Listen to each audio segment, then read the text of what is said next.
আজকে আমাকে কি কারণে নার্সিং হোমে যেতে হলো? So hello everyone, welcome back to my new another blog. তোমরা সবাই কেমন আছো? আশা করি সবাই ভালো আছো এবং আমিও ভালো আছি। তো আজকে যাচ্ছি মালদা দিশার হেলথ পয়েন্টে।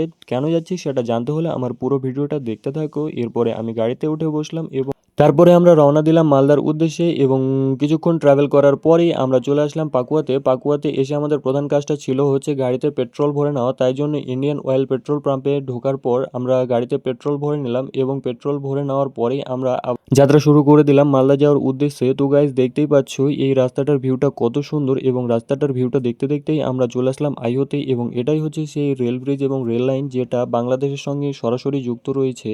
আবারও কিছুক্ষণ যাত্রা করার পর আমরা এবার চলে যাব সরাসরি শাহপুর ব্রিজ এবং শাহপুর বাইপাসের মাধ্যমে আমরা চলে যাব দিশারি হেলথ পয়েন্টে। শাহপুরেও অনেকগুলো রাস্তা রয়েছে, যেমন এই হাতের ডান পাশের রাস্তাটা চলে যাবে দেওয়ানি এবং ফৌজদারি আদালত মালদা এবং এই রাস্তাটা ধরেই আমরা চলে যাব দিশারি হেলথ পয়েন্ট। ভিতরে ঢুকে সর্বপ্রথম আমাদেরকে নামটা এন্ট্রি করিয়ে নিতে হবে। তো গাইস, আজকে এসেছি আমার নানুকে ডক্টর দেখানোর জন্য। এরপরে কিছুক্ষণ পরেই ডক্টর আসলো এবং ডক্টর দেখানোর পরে অনেকগুলো রিপোর্ট দিল, কিন্তু সেগুলো প্রাইভেসির কারণে তোমাদেরকে দেখাতে পারলাম না এবং মামা এই মেডিকেলে গিয়ে ওষুধটা নেওয়ার পর নানুকে নিয়ে আমরা চলে গেলাম বাড়ির উদ্দেশ্যে। তারপরে মাঝখানে নেমে 2 প্যাকেট বিরিয়ানি নিয়ে আমরা আবারও রওনা দিলাম বাড়ির উদ্দেশ্যে। তো ব্লগটার বেশি বড় করবো না, এরকম ছোট ছোট মিনি ব্লগ পেতে চাইলে আমার পেজটিকে ফলো করে পাশে থাকো। টাটা।